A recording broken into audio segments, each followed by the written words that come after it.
बाबा, हाँ? मैंने सोच लिया मैं क्या बनूंगा। क्या बनेगा बेटा? डॉक्टर, इंजीनियर या फिर कलेक्टर? नहीं, मैं आपकी तरह एक किसान बनूंगा। अरे नहीं बाबा, उतर उतर। बैठ। नहीं बाबा, मेरे जैसा मत बनना। देख रहा है ना कमर कैसे टूटी है काम कर करके, और पैसे भी कितने मिलते हैं?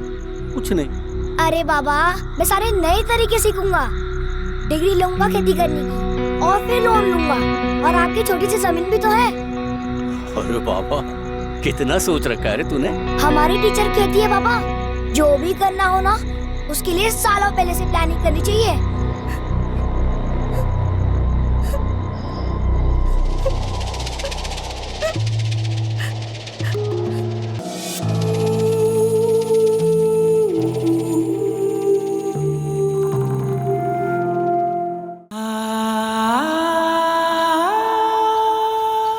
हमारे देश के हजारों गांव की तरह सरस गांव भी दो हिस्सों में बटा था।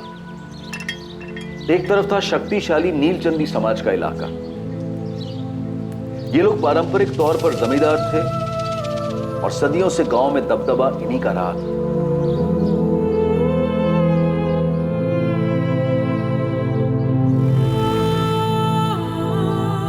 और दूसरी तरफ था तोलारी समाज का इलाका।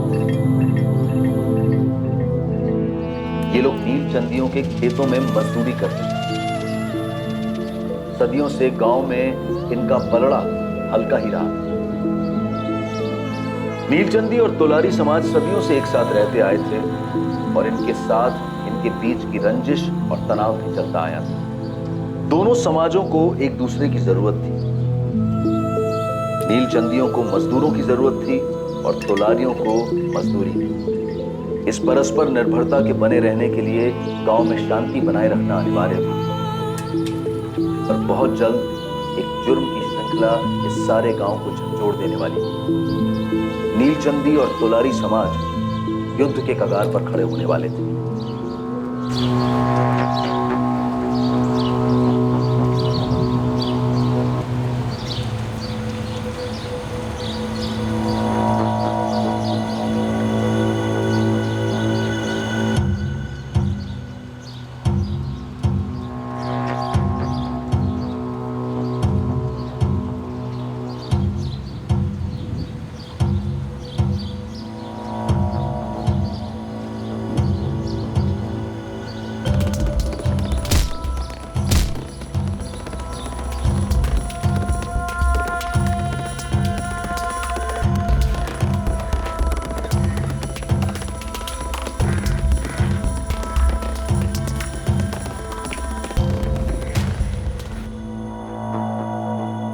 लो,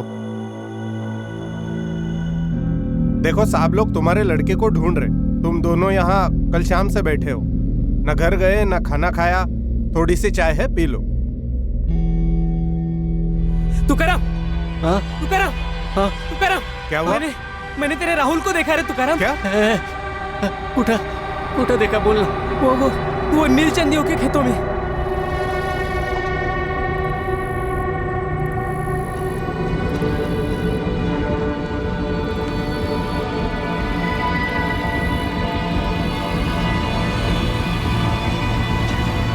किसने मार दिया मेरे बच्चे को? मेरा राहुल, मेरा राहुल। अरे तू ठीक से देखा क्या? अरे वही था क्या? हाँ तुकाराम, मैंने ठीक से देखा, वही था। हाँ तो चल। एक मिनट, तुम दोनों यही रुको। हाँ, तू अपने घरवाली को संभाल, तू अंदर आ। मेरा बच्चा उधर, मुझे जाने दो। मेरा बच्चा।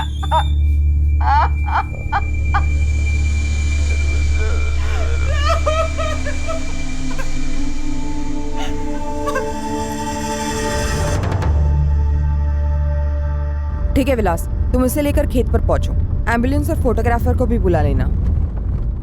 सर, नीलचंदी पाड़ा खेतों में राहुल की लाश मिली है एक गांव वाले को। सचिन, गाड़ी फिरो।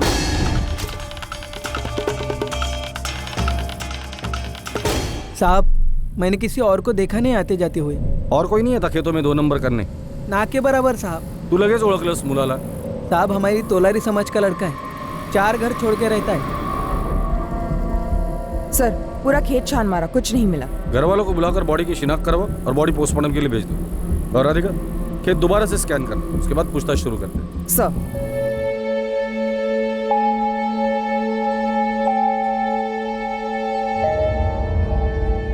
ये मेरा राहुल, राहुल, मेरा राहुल नहीं है।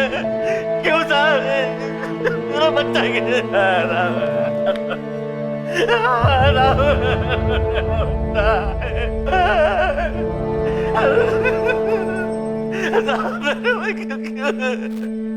मेरा बच्चा है।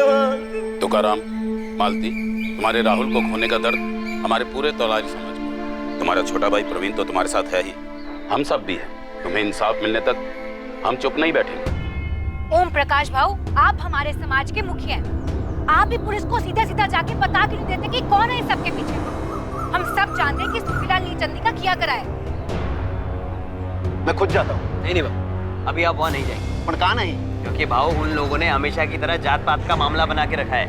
और वो जीतू की बहन रोहिणी, उसने खुलेआम आपका नाम लिया है। काय? लेकिन तुकाराम खुद कभी मेरा नाम नहीं लेगा। सालों से हमारी खेतों में मजदूरी कर रहा है, मेरी उसके साथ अच्छी पड़ती है, तुम जानते हो पक्के। वो सब हम जानते हैं, लेकिन तोलारियों को ऐसा मौका मिलेगा तो छोड़ेंगे नहीं ना। सर, पर एक नहीं कई बार मकसद तो कत्ल का ही था। इसमें कोई दो राय नहीं इंस्पेक्टर। खोपड़ी पूरी तरह कुचल दी गई। कोई सेक्सुअल असॉल्ट? नहीं इंस्पेक्टर, सीधे कत्ल कर दिया गया। और हाँ, इसी पत्थर का इस्तेमाल हुआ होगा। जी, फॉरेंसिक टीम ने ब्लड सैंपल्स मैच करने के लिए अलग कर लिए। डॉक्टर, वैसे मौत कितने बजे हुई होगी? कल शाम 6 और 7 के बीच में। और बड़ी अजीब सी बात है, शाम के वक्त सुनसान खेत में अकेला बच्चा, ये गया क्यों था? इसे वहां किसी ने बुलाया तो नहीं था?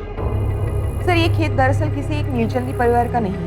ये उनके समाज के नाम सालों पहले कोई छोड़ गया, पर उसकी देखभाल नहीं होती थी ढंग से, इसलिए जंगल जैसे बड़ा हुआ। फिर भी हमारी टीम ने और गांव वालों ने मिलकर एक एक इंच खंगाला है, लेकिन हमें इस केस से रिलेटेड कुछ नहीं मिला सर। अब देखते हैं फॉरेंसिक रिपोर्ट से कोई मदद मिलती है, पत्थर पर कोई फिंगरप्रिंट्स या और कोई ऐसी बात जिससे इस केस को नया एंगल मिल जाए। सर, खेतों से लौटते वक्त मुझे 2 बच्चे दिखे। रुको, राहुल को जानते थे? राहुल दादा, वो तो हमारे बड़े भैया थे। उसके पापा और हमारे पापा दोनों भाई भाई है। नाम क्या है तुम्हारे? सोनू प्रवीण तोलारी। पवन प्रवीण तोलारी। यहाँ क्यों आए तुम दोनों? ऐसे ही मैडम, पता करने कि क्या हुआ। तुम्हें पता था कि राहुल यहाँ आया था? नहीं मैडम, मतलब हाँ। सोनू, सच सच बोलो। कल शाम को ही और में खेल रहे थे। दादा, दादा देखो। राहुल दादा रुकिए ना। क्या है? राहुल दादा खेलने आई है। दिखता नहीं मैं बिजी हूँ, मुझे किसी से मिलने जाना है। अब परेशान मत कर और रख अपना तुच्चा गुलेल अपने पास। किससे मिलने जा रहे हो राहुल दादा? फिर राहुल दादा थोड़े आगे गए और खेत के अंदर घुस गए। तुम बच्चे अक्सर खेतों में आते हो खेलने? कभी नहीं, ऊपर से नीलचंदियों का इलाका है, हम इस तरफ कभी नहीं आते। तुमने किसी और को देखा था खेत में? राहुल के बारे में कुछ अलग लगा, कुछ अटपटा उसके बर्ताव में?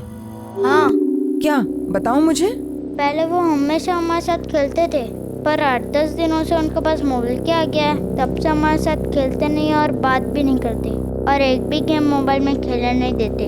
गांव में किसी और बच्चे के पास फोन नहीं है? तुम दोनों के पास नहीं है? हम तोलारी बच्चों में किसी पास मोबाइल नहीं है। कहीं इस मोबाइल को लेकर कुछ हुआ ना हो? सर, ना लाश पर मोबाइल, ना क्राइम सीन पर मोबाइल। कातिल शायद मोबाइल अपने साथ लेकर गया था। क्यों? सर, तुकाराम है, केस के बारे में पूछ रहा। भेज दो।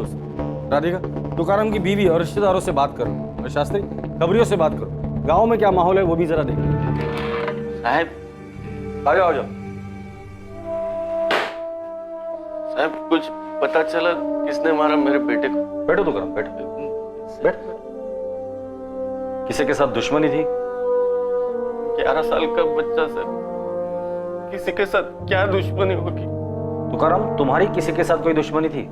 गरीब का एक ही दुश्मन साहब, गरीबी। पूरी जिंदगी इसी से लड़ने में जाती है। मैं तो अपने बेटे राहुल को पढ़ा लिखा कर कुछ बनाना चाहता था। तुमने राहुल को मोबाइल फोन लेकर दिया था? बच्चा था मेरा साहब, बचपन में मेरे कोई लाड नहीं किए। इसलिए थोड़ी बहुत मैं करता था।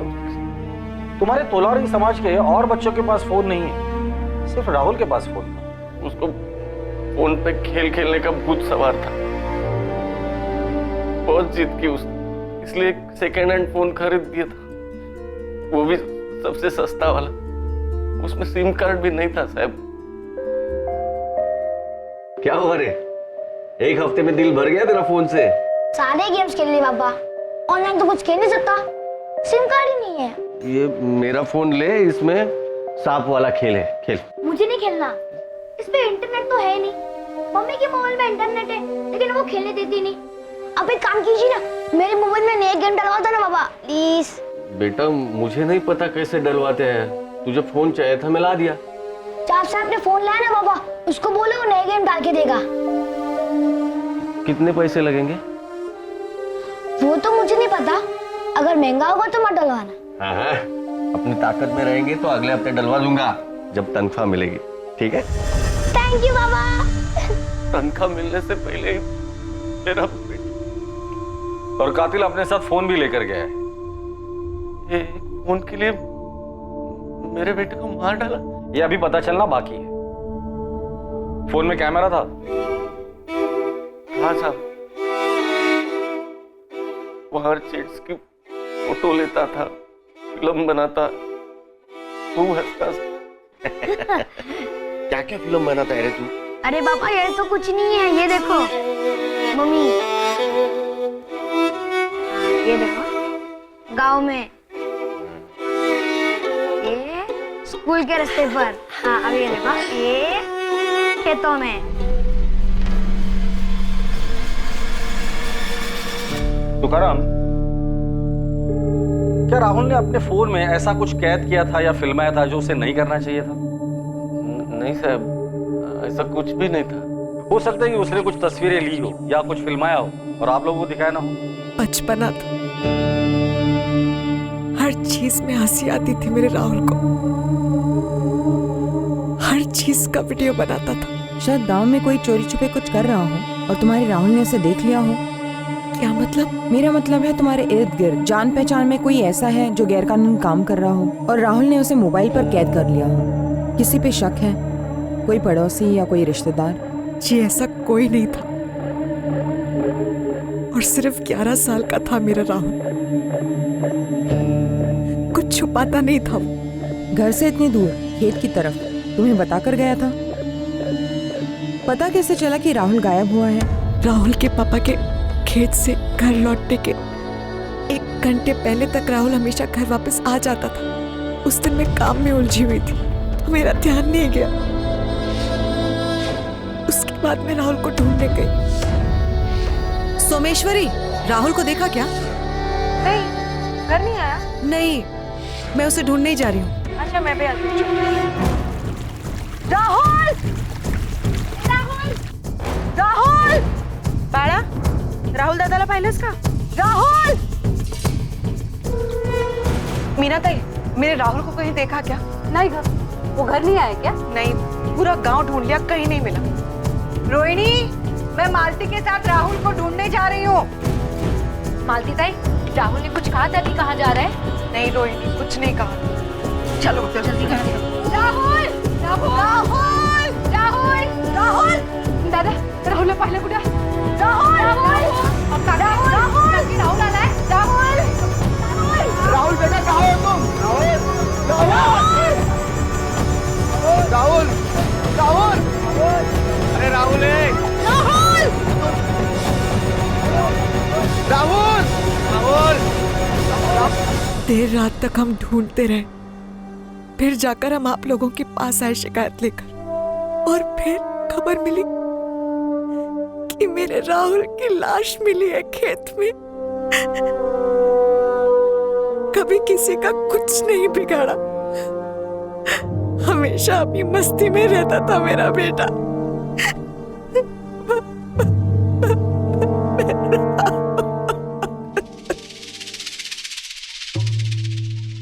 तुम तुकाराम के छोटे भाई हो? जी हाँ, प्रवीण तोलारी। क्या लगता है आपको राहुल को किसने मारा होगा? हम सब भी हैरान हैं मैडम इस हादसे से। कुछ समझ ही नहीं आ रहा है। तुम्हारा और तुम्हारे भाई तुकाराम के बीच कोई खानदानी दुश्मनी, कोई जमीन का मसला वगैरह? जी नहीं मैडम, हमारे बीच परिवार में कोई दुश्मनी नहीं थी, लेकिन आप जानते ही हैं तोलारी समाज की पीढ़ियों से दुश्मनी चली आ रही है जमींदार नीलचंदियों के साथ। कोई खास नाम? हमारे समाज के लोगों को लगता है उस जमींदार सुखीलाल नीलचंदी का हाथ हो सकता है इसमें। बोल मुकुल, क्या खबर है गांव की? साहब ये जात पात का लफड़ा लग रहा है। तोलारी समाज के मुखिया से बात हुई। सुखीलाल नीलचंदी, वो तो नीलचंदी समाज का मुखिया है ना? उसका नाम तो काफी अच्छा है। सब अच्छा अच्छा ही बोलेंगे। उस आदमी के मुंह में राम, बगल में छुरी है। नफरत करता है वो हमारे लोगों से। लेकिन ओम प्रकाश भाऊ, एक 11 साल के बच्चे के साथ कैसी दुश्मनी? किसी के बच्चे को मार डालो, उससे ज्यादा दर्द हो सकता है उसे? यहाँ उसने हमारे पूरे समाज को दर्द दिया है, भयंकर दर्द। लेकिन आपके पास कोई सबूत या सुराग है? सबूत ये है कि बच्चे को उनके ही खेतों में मार डाला गया। हिम्मत नहीं हुई ना बड़ो बरवार करने की?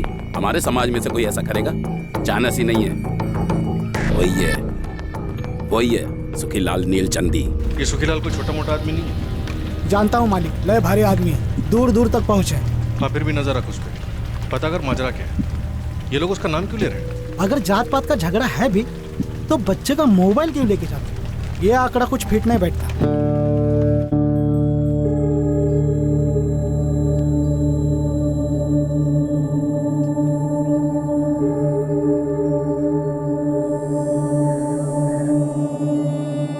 मोबाइल फोन, बिना सिम का सस्ता सेकंड हैंड मोबाइल फोन लाश से अलग किया जाता है। क्यों? सर, ये भी तो हो सकता है कि खेतों में कोई कपल मिल रहा हो, बच्चे ने उसकी वीडियो रिकॉर्डिंग की हो और उसी गर्मा गर्मी में बच्चे को मार डाला गया और मोबाइल छीन लिया गया हो। लेकिन सर ये इत्तेफाकन मर्डर नहीं लगता, क्योंकि राहुल किसी को मिलने जा रहा था। दिखता नहीं, मैं बिजी हूँ। मुझे किससे मिलने जाना है? उसे मिलने बुलाया और वो चला गया, तो जाहिर सी बात है वो राहुल के जान पहचान वाला ही होगा जिसने राहुल को खेतों में बुलाकर उसे मार डाला और मोबाइल रख लिया। सर दूसरा, जाना पहचाना कातिल। तुकाराम का कहना है कि उसकी किसी के साथ कोई दुश्मनी नहीं थी। तुकाराम की बीवी मालती ने भी यही कहा, लेकिन उसके छोटे भाई प्रवीण ने जमींदार सुखीलाल नीलचंदी का नाम लिया। हमारे समाज के लोगों को लगता है उस जमींदार सुखीलाल नीलचंदी का हाथ हो सकता है इसमें, लेकिन कोई कारण नहीं बताया। खबरी मुकुल से तोलारी समाज के मुखिया ओम प्रकाश तोलारी ने भी यही कहा कि उन्हें भी ये लगता है कि इस सब में सुखीलाल नीलचंदी का हाथ है। जात पात का झगड़ा। फिर सुखीलाल का नाम? वही तो सर। सर तीसरा, सुखीलाल नीलचंदी, जात पात का मसला। सर आप जरा आके उस औरत से बात कीजिए ना, पूरा पुलिस स्टेशन सर पे उठा रखा है। कौन औरत? वो तोलारी समाज की तूफान मेल रोहिणी तोलारी। हद हो गई, हमें इंसाफ चाहिए। बुलाओ अपने साहब को अभी के भी बुलाओ। क्या हो रहा है रोहिणी? क्या हल्ला मचा रखा है? हल्ला नहीं करेंगे तो आप लोग सुनते कहाँ हैं साहब? 2 महीने हो गए हैं, इनका बेटा और मेरा भाई जीतू गायब है, और साथ में इनका बेटा कमलू भी गायब है। क्या कर रहे हैं आप लोग उस बारे में? उधर देखिए, जितेंद्र रवि तोलारी उर्फ जीतू, कमलेश सुरेश तोलारी उर्फ कमलू, दोनों की खोज जारी है। इनके फोटोग्राफ्स हर पुलिस स्टेशन में लगे, खबरी काम पे लगे हुए, काम हो रहा है। इतना मुश्किल होता है क्या साहब 2 लोगों को ढूंढना? वहां नीलचंदी को कोई बछड़ा भी गायब होता है तो पूरी फौज लग जाती है आपकी, और 24 घंटों में यूं ढूंढ निकालते हैं उन्हें। तुम कहना क्या चाहती हो रोहिणी? मैं वही कहना चाहती हूँ साहब जो आप सुनना नहीं चाहते, वही जो आप सुनकर अनसुनी कर देंगे, और वो है सच। और सच यही है साहब कि मेरे भाई जीतू और इनके बेटे कमलू को नीलचंदी के प्रधान सुखीलाल ने ही गायब करवाया, और उसने तगड़े पैसे ठूसकर आपके मुंह में से आपकी जुबान भी गायब करवा दी। रोज की तरह वो गांव के अनाज के गोदाम में अपनी ड्यूटी पूरी कर अपने अपने घरों के लिए निकले थे, पर उस रात घर पहुंचे ही नहीं। अनाज के उस गोदाम का मालिक नीलचंदी समाज का सुखीलाल नीलचंदी था। क्या हो गया? कौन मर गया जैसे खटखटा रहे हो? ए पक्या, बाजू हट और अभी के अभी अपने सेठ को बुला। बोलने का मेरे को बोल। सुखीलाल भाऊ को बुलाओ, उन्हीं से बात करेंगे। क्या हुआ ओम प्रकाश? सुखीलाल जी, मेरा भाई जीतू और इनका बेटा कमलू दोनों अभी तक गोदाम से घर नहीं वापस पहुंचे हैं। तो इसमें मैं क्या कर सकता हूँ? दूध पीते बच्चे थोड़ी ना है। जहाँ तक मुझे मालूम है दोनों जमकर शराब पी बैठे होंगे किसी ठेके पर। हर ठेके, हर अड्डे, हर जगह पे ढूंढ लिया है सुखीलाल भाऊ, लेकिन उन दोनों का कहीं कोई पता नहीं। तो ओम प्रकाश जी जाओ पुलिस में जाकर शिकायत दर्ज करो। वो तो हम अभी के अभी करने जा रहे हैं, पर इस बार ना हमारी शिकायत आपके खिलाफ होगी सुखीलाल जी। सभी लोग कान खोलकर एक बात सुनिए, एक एक करके बात करना, ना ही कोई चीखेगा और ना ही चिल्लाएगा। ये पुलिस स्टेशन है, पंचायत नहीं है। इंस्पेक्टर, ये लड़की बकवास कर रही है। मैं अपने ही 2 मुलाजिमों को गायब क्यों करवाऊं? मुझे उससे क्या मिलने वाला? ठंडक, दिल को ठंडक, क्योंकि चोरी के झूठे आरोप में तो इन्हें फंसा नहीं पाए। उस दिन से 6 महीने पहले दिवाली को कुछ ही दिन थे। सुखीलाल की पत्नी विद्या घर पर अकेली थी, और जब वो नहाकर बाहर आई तो उसे अपनी जिंदगी का सबसे बड़ा झटका लगा। सुखीलाल जी, आपको किसी पर शक है? कोई ऐसा जिसका यहाँ आना जाना है? अगर शक है तो बता दीजिए, हम तहकीकात करेंगे। हाँ, शायद कुछ करने जैसा है। पिछले हफ्ते मैंने छत की मरम्मत के लिए सीमेंट मंगवाई थी। मेरे गोदाम में काम करने वाले 2 लड़के जीतू और कमलू सीमेंट लेकर घर आए थे।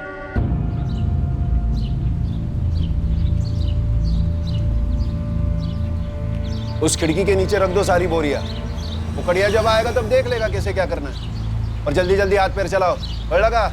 ए जीतू, चलो होकर कर।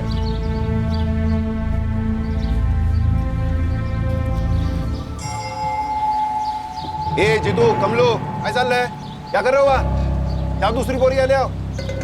मैं दावे के साथ तो नहीं कह सकता कि चोरी उन्होंने ही की है, लेकिन और कोई भी हिम्मत नहीं कर सकता। मुझे उन दोनों का बर्ताव भी अजीब लगा। ऊपर से दोनों पीने वाले लड़के, गरीब हैं, मन ललचाया होगा। सुखीलाल के शक के आधार पर पुलिस ने जीतू तोलारी और कमलू को गिरफ्तार कर लिया। इससे तोलारी समाज में हलचल मच गई थी। शास्त्री साहब, आप बिना सबूत के हमारे बच्चों को ऐसे नहीं उठा सकते। वो नीलचंदी कुछ भी कहेगा तो आप लोग मान लेंगे क्या? हमारे बच्चे कोई गलत काम नहीं करते। अरे साहब, अगर गलत काम करते तो मेहनत मजदूरी क्यों करते वो? आप अभी के अभी हमारे लड़कों को छोड़ दीजिए साहब, वरना हमारा पूरा समाज रास्ते में उतर आएगा साहब। 2 मिनट के अंदर आप लोग ना सिर्फ पीछे हटेंगे बल्कि सीधा अपने घरों पर, और जो बीच में आएगा वो हवाला देगा।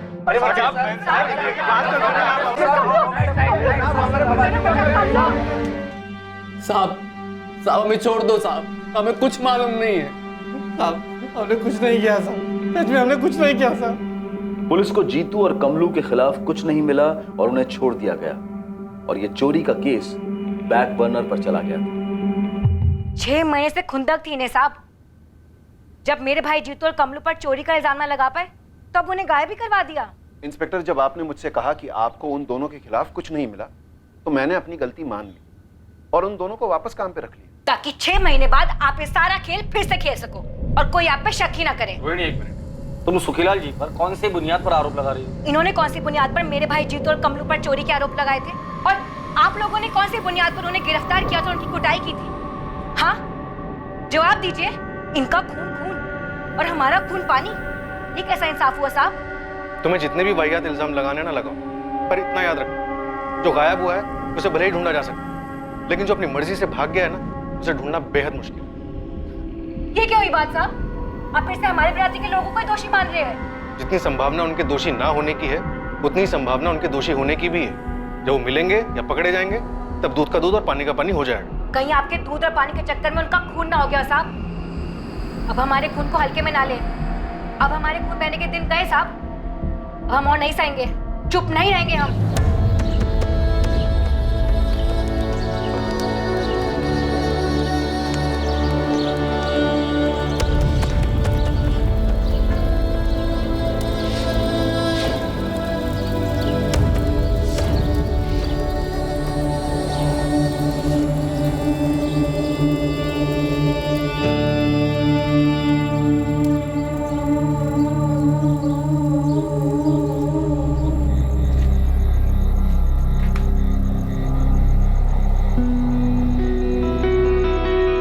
बाबा, मैंने सोच लिया मैं क्या बनूंगा।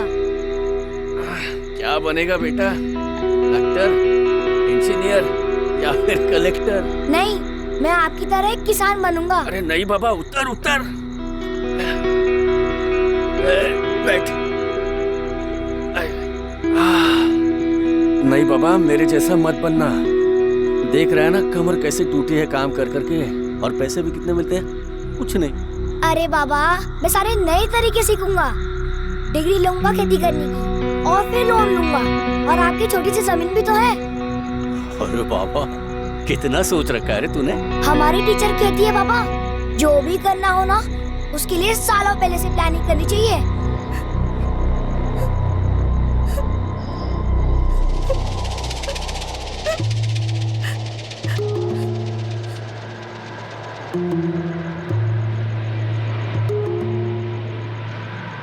तुम्हें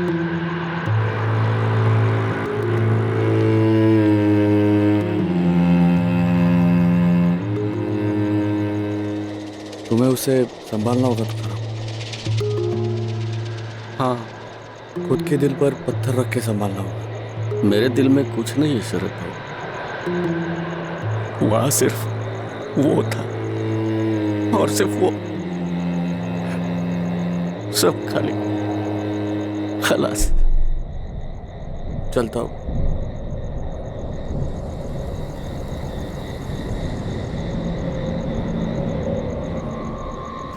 बोल मुकुल, क्या खबर? साहब मैं जितना खोदते जा रहा हूँ इस तोलारी और नीलचंदी समुदाय के बीच काफी खून बहा है पहले। अभी हाल फिलहाल में कुछ हुआ क्या? ये जीतू और कमलू की को खबर? सुखीलाल ने मरवाया होगा उनको। साहब ये जीतू और कमलू कोई अच्छे बच्चे तो थे नहीं, छोटे मोटे लपड़े उनके होते ही रहते थे। और वैसे ही सुखीलाल भी कोई विलन जैसा जमींदार नहीं है, उसका वाकई में कोई ऐसा ट्रैक रिकॉर्ड नहीं मिल रहा। और खोद मुकुल, और आदमी लगा, लेकिन चुपके से। कुछ ना कुछ जरूर हुआ होगा। सुखीलाल पे इन दोनों के गायब होने की उंगली उठी है और राहुल के कत्ल की।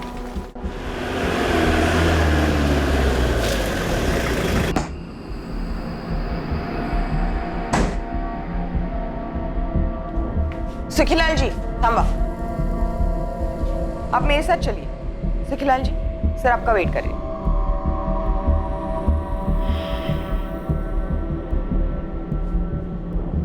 इंस्पेक्टर, ये बात किसी से छुपी नहीं है कि हम नीलचंदियों और तोलारियों के बीच में दुश्मनी रही है। एक दूसरे के गले काटे हैं आप लोगों ने। मैं किसी 11 साल के बच्चे का कत्ल क्यों करूंगा, और वो भी तुकाराम के बेटे का। तुकाराम मेरा सबसे अच्छा, सबसे वफादार और सबसे समझदार मजदूर है।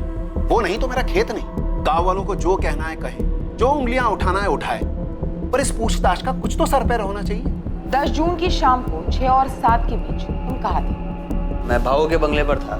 क्या कर रहे थे? महेश बाबा के साथ बैडमिंटन खेल रहा था। मैं घर में बैठकर अपने 2 पेग लगा रहा था। खेत में किसी बच्चे का कत्ल नहीं कर रहा था। कत्ल तो घर पर बैठकर 2 पेग लगाते लगाते भी करवाया जा सकता है। जिस तरह इस कमरे के अंदर बैठकर बिना सबूत के इल्जाम लगाया जा सकता है। अपना नंबर लिखो।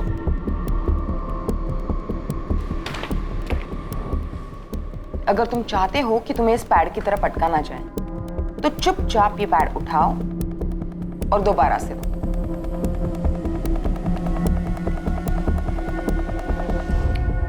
गलती से ये मत समझना कि तुम यहाँ कुछ हो।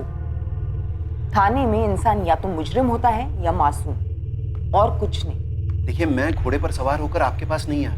आपने मुझे बुलाया, आप सवाल पूछ रहे हैं और मैं जवाब दे रहा हूँ। तो दीजिए जवाब। बताइए, जीतू और कमलू कहाँ हैं? ये सवाल तो मुझे आपसे पूछना चाहिए। मेरे घर से जेवर चोरी हो गए, अभी तक आपने चोर का पता नहीं लगाया। मैं और एक बात कहना चाहता हूँ, उन दोनों लड़कों को मैंने वापस नौकरी पर रखा होगा, लेकिन मैं दावे के साथ कह सकता हूँ चोरी उन्होंने ही की है। वो तो तभी पता चलेगा जब वो पकड़े जाएंगे। पर सुखीलाल जी, मुझे लगता है वो जिंदा नहीं है। अगर वो जिंदा नहीं है तो उसके लिए मैं जिम्मेदार नहीं हूँ, और अगर वो जिंदा है तो मुझे मेरे जेवर वापस चाहिए।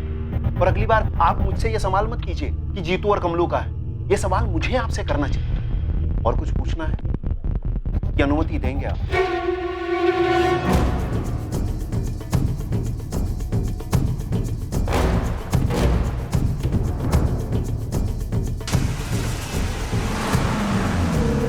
सुखीलाल और उसके आदमियों के कॉल रिकॉर्ड्स निकालो तुरंत। जी सर। सुखीलाल को हम क्लीन चिट नहीं दे सकते। तुकाराम सालों से उसके यहाँ मजदूरी कर रहे हैं, तो दोनों के बीच खटास पैदा हुई होगी, या फिर ऐसी कोई बात जो अभी तक हमारे रडार पर नहीं है।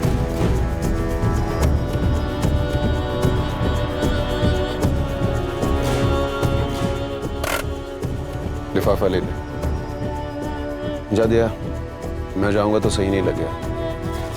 सर, हम इस बात पर सहमत हैं कि कातिल कोई जाना पहचाना रहा हो सकता है वो सुखीलाल हो। फोन लोकेशन घर का दिखा सकता है, अगर फोन घर पे छोड़ा हो। वो तो वो आराम से कर सकते।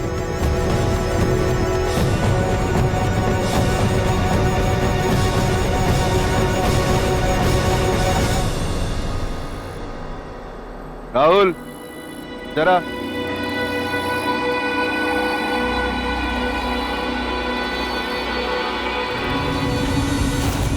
मैं आ गया सुखीलाल काका। मुझे मालूम था तू आएगा। तुझे अपने मोबाइल में नए गेम्स चाहिए थे ना? हाँ? दे अपना फोन दे पक्का को, वो तुझे नए गेम्स डाल के। राहुल, यहाँ दे। हो सकता है बच्चे ने मोबाइल में सुखीलाल के खिलाफ कुछ तो रिकॉर्ड किया होगा, इसलिए सबूत और गवाह दोनों मिटा दिए। या मोबाइल में गेम डालने के बहाने बच्चे को खेत पे बुलाया और उसे मार दिया गया हो, क्योंकि मकसद मारना था। क्यों? कोई ठोस मकसद भी तो सामने आना चाहिए। सर, ये कत्ल एक आग लगाने के लिए हो सकता है। दोनों गुटों के बीच एक चिंगारी, गुलेल से मारा गया पत्थर। मुझे लगता है कि तुकाराम से हमें दोबारा बात करनी चाहिए। कुछ तो है जो हमसे छुपा रहा है। सर, मुझे उसकी बीवी के बारे में भी ऐसे लगता है, कुछ तो अटपटा है। सर, मैं तुकाराम को लेकर आता हूँ।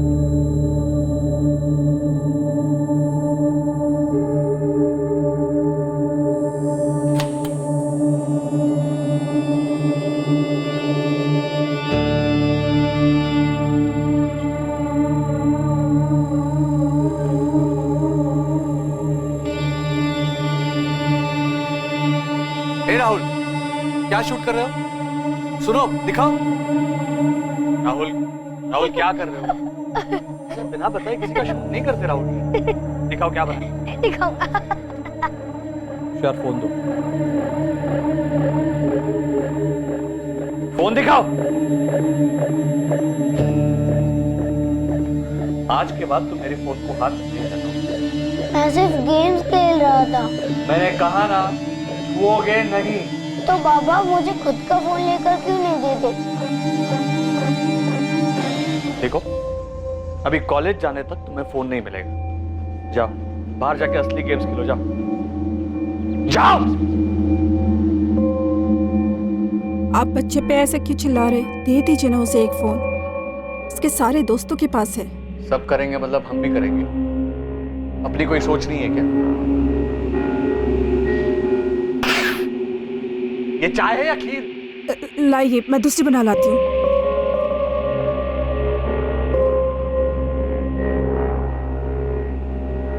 पिछले कुछ दिनों से आपको हो क्या गया है? आप इतने चिड़चिड़े क्यों हो गए? बाबा, हद है। ये तोलारी हम लोगों पर इल्जाम लगाए जाएंगे और हम बस चुप बैठे रहेंगे। चुप कौन बैठा है महेश? और तुम्हें इतना गुस्सा क्यों आ रहा है? इसका गुस्सा काफी समय से चल रहा है। जब से घर में चोरी हुई है ना, तो वापस उन्हें असद से। क्या वापस? क्यों महेश, तुमने मुझे कुछ बताया नहीं? मैंने कितनी बार पक्के दादा को बताया, पर आप कुछ बोलते नहीं हो, करते नहीं हो। ये तोलारी आप पर, हमारे समाज पर बिंदास कीचड़ उछालते हैं। इन लोगों की औकात नहीं। नहीं बड़ा, गलत बात। किसी भी समाज के बारे में ऐसा नहीं बोलते। हाँ, वो गरीब जरूर हैं, लेकिन उनकी मेहनत के कारण ही हम आराम से जी पाते हैं। लेकिन उन लोगों ने हमेशा हमसे झगड़ा ही किया है बाबा।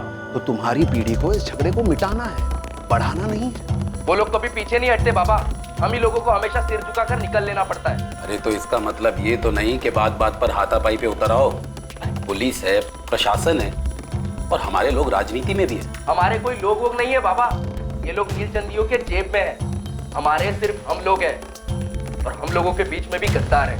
नहीं साहब, मेरी सुखीलाल सेठ से कोई शिकायत नहीं। लेकिन तुम्हारे समाज वाले उस पर उंगली उठा रहे। सुनने में आया कि सुखीलाल के साथ तुम्हारा कोई पुराना मसला है। क्या मसला? तो तुम कह रही थी? हाँ मैडम, ये सुखीलाल का आदमी पकिया एक नंबर सा खड़ूस है। तो क्या हुआ उसे? कुछ किया? छेड़ा तुम्हें? नहीं नहीं, वो नहीं। वो कल आया था यहाँ, इस तुकाराम को कुछ पैसे दे रहा था। अच्छा, ये पहली बार हो रहा है? मैंने तो पहली बार ही देखा मैडम। पर ये हो क्यों रहा है? तुकाराम सुखीलाल के पैसे क्यों ले रहा है? वो लोग तो हमारे दुश्मन हैं। हमारे समाज की जो दुश्मनी है नीलचंदियों से, वो मेरी दुश्मनी नहीं है साहब। मैं कभी किसी लफड़े में नहीं पड़ा हूं। मुझे तो बस अपने काम और अपने बच्चे से मतलब था, और अब मेरा बच्चा ही नहीं रहा तो काम करने में मतलब ही नहीं रहा। काम के दौरान सुखीलाल या उसका आदमी पकिया या और किसी से कभी झगड़ा हुआ था? नहीं साहब, कभी नहीं। उल्टा कल सुखीलाल सेठ ने पकिया के हाथों मेरी तनख्वाह और 1 महीने का एडवांस भिजवाया। बोले काम मत छोड़ना, इज्जत करते हैं मेरी साहब मेरे काम की। सोमेश्वरी, क्या तुम्हें वाकई में लगता है कि सुखीलाल ने राहुल को मारा या मरवाया होगा? कोई और माजरा? सालों से पड़ोसी रही हो तुम। देखिए मैडम, मेरा नाम नहीं आएगा ना? नहीं, बोलो। जिस शाम को राहुल गायब हुआ था, हम लोग पूरा गांव उसे ढूंढ रहे हैं मशाल लेकर, मगर हमें लाश नहीं मिली। राहुल, राहुल बेटा कहाँ हो? राहुल। हाँ, दूसरे दिन किसी गाँव वाले को मिली नीलचंदियों के खेत में। लेकिन आप लोगों को कैसे पता चला कि राहुल अपनी मर्जी से खेत पर गया था? जब मैंने पूछा था राहुल के चचेरे भाइयों से, सोनू और बाबू। तुम्हें पता था कि राहुल यहाँ आया था? नहीं मैडम, मतलब हाँ। राहुल दादा खेलने आई है? दिखता नहीं, मैं बिजी हूँ, मुझे किसी से मिलने जाना है। जब आपने पूछा तब उन दोनों बच्चों ने आपको बता दिया कि राहुल खेत पे गया था। पर जब हम सब लोग पूरी बिरादरी उसे रात भर ढूंढ रहे थे तब दोनों ने चूं तक नहीं की। तो तुम ये कह रही हो कि किसी ने उनसे चुप रहने के लिए कहा था? उनका बाप जो है प्रवीण, तुकाराम भाऊ का छोटा भाई। भाइयों के बीच कोई मसला? जमीन। अरे दादा वो जमीन सड़ रही है। कुछ सड़वड़ नहीं रही है, हमारे पुरखों की जमीन है जो हमारे बाबा ने हमें दी है। अरे रुमाल जितनी जमीन बंजर है, अब खरीदार सामने से आया है। अरे मुझे आंसू देखी, हमें नहीं बेचनी है, वो जमीन हम हमारे बच्चों को देंगे, मेरे राहुल को, मेरे सोनू पवन को, वो उनके बच्चों को देंगे। ये वक्त दादा भले महान है, मेहनती भी है, अच्छा खासा कमा लेता है और बचा भी लेता है, पर हर कोई तेरे जैसा नहीं बनना चाहता। कम से कम मैं तो नहीं बन सकता। एक सामने से खरीदार है, अब तो ना मत कर। आता काय भी झालं तरी मेरा जवाब नाही हो। अरे पर पैसा ही सब कुछ नहीं होता है प्रवीण, इंसान की इज्जत भी कोई चीज होती है। अहो वहिनी तुम्ही तरी समजावा की। तो प्रवीण ने राहुल को मार डाला ताकि जमीन आगे बढ़ने का सवाल ही ना हो और तुकाराम बेच दे, और दोनों बच्चों को भी चुप रहने के लिए कहा।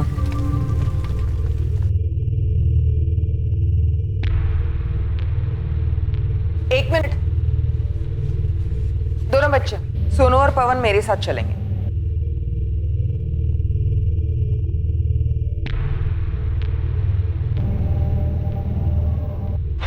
साहब, तुकाराम दादा, कुछ पता चला क्या किसने किया है? नहीं। तो साहब मुझे बस ना, सुनने में आया तुम दोनों भाइयों के बीच जमीन को लेकर कुछ झगड़ा चल रहा है। 15/17 तोलारी पड़ा। तो इस जमीन का राहुल के कत्ले से क्या ताल्लुक है? तुकाराम तुम जमीन बेचना नहीं चाहते और प्रवीण तुम जमीन बेचना चाहते हो। तो सिर्फ इतने के लिए मैं अपने भतीजों को मार दूंगा? सोनू, पवन, देखो तुम्हें सच बताना होगा। क्या तुम्हारे बाबा ने तुमसे ये कहा था कि किसी को नहीं बताना कि तुमने राहुल को खेत में जाते देखा था? नहीं मैडम, भगवान की कसम, बाबा ने हमें ऐसा कुछ नहीं कहा था बोलने के लिए। तो फिर बेटा तुमने सारे गांव वालों को खेत वाली बात क्यों नहीं बताई?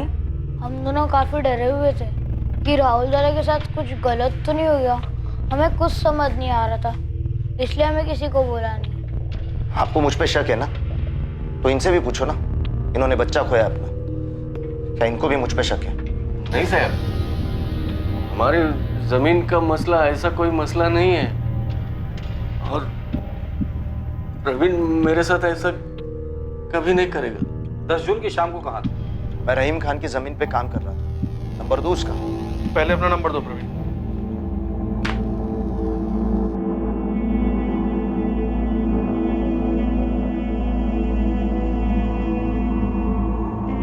सर, हम इस प्रवीण को क्लीन चिट नहीं दे सकते। प्रवीण तोलारी, जमीन का मसला। सर, इसमें डाउट नहीं है कि राहुल को मारने के बाद तुकाराम जमीन को लेकर इतना नहीं बैठता। प्रवीण के पास मोटिव है जो हमें सुखीलाल की तरफ से नहीं मिला। कत्ल को 1 हफ्ता हो गया, लेकिन अभी तक हमने कोई भी प्रोग्रेस नहीं की, सिवाय इस प्रवीण के एंगल। सर, मुझे अब भी लगता है कि बच्चों को कुछ कहने से खामोश कर दिया गया। शास्त्री, मुकुल खबरी ने सुखीलाल के बारे में कुछ बताया? नहीं सर। तुकाराम खेतों पर लौट गया। अपने दर्द को दिन में वो पसीने में डुबोने लगा और रातों को राहुल की यादों को शराब में डुबोने लगा। दूसरी ओर इन्वेस्टिगेशन भी एक ऐसे मोड़ पर रुक गई थी जहां आगे का कोई रास्ता नहीं दिख रहा था। राहुल का कत्ल हुए अब 2 महीने बीत चुके हैं। सर, सुखीलाल पकिया प्रवीण के कॉल रिकॉर्ड स्कैन किए, लोकेशन हिस्ट्री भी स्टडी की, लेकिन तीनों के खिलाफ कुछ शो नहीं हो रहा। हेडक्वार्टर से फॉरेंसिक रिपोर्ट भी आ गई सर। पत्थर पे लगा खून राहुल के खून से मैच हो गया। पत्थर पर कोई फिंगरप्रिंट्स? नहीं सर, लगता है कातिल ने कत्ल करने के बाद फिंगरप्रिंट्स मिटा दिए। पत्थर से सर कुचला गया है। मुझे लगता है इस केस को हमें अलग एंगल से देखना चाहिए। हो सकता है ये कातिल बच्चों को मारने वाला कोई साइकोपैथ। या फिर कोई तंत्र मंत्र वाला जिसका इस गांव और उसके पॉलिटिक्स से दूर दूर तक कोई कनेक्शन ना हो। लेकिन सर, कातिल जाना पहचाना हुआ होगा। हो सकता है ये साइकोपैथ के तांत्रिक उसने बच्चे से दोस्ती कर ली हो। वैसे भी ये लोग एक्सपर्ट होते हैं अपने शिकार से दोस्ती करने में। खबरियों से पता करो गांव में कोई नया दिखा था क्या। और राधिका, जितने भी पुराने साइकोपैथ्स और तंत्र मंत्र वाले हैं उन सबकी हिस्ट्री निकालो। इससे पहले कि पुलिस किसी और एंगल पर काम शुरू करती, मौजूदा एंगल्स में से पुलिस को एक नहीं बल्कि 2 चौंकाने वाली खबरें आई।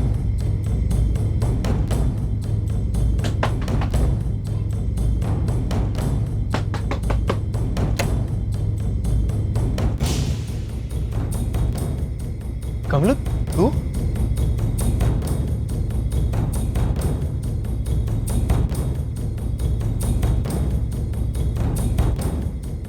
हेलो मुकुल भाई, लतीफ। मुकुल, अपने लड़के को बोल वहां से ही ले नजर बनाए रख। मैं भी क्या भी पहुंच रहा हूं।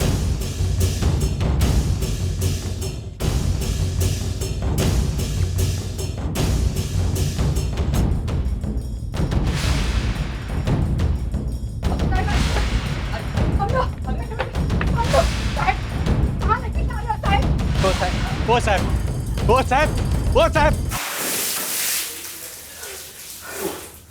तुम दोनों में से कौन मुंह खोलेगा?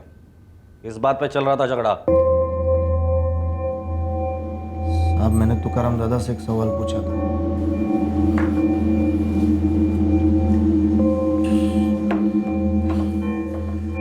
दादा, अपना समाज ना फालतू में उस सुखीलाल नीलचंदी के पीछे।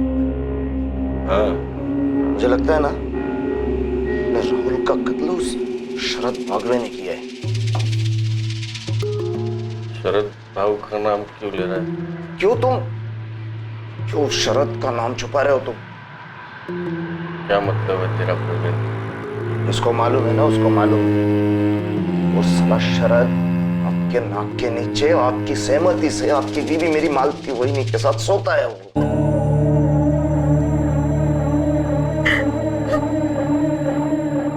उस कुत्ते शरद ने वहीनी को आपसे अलग करने के लिए राहुल को रास्ते से अलग कर दिया।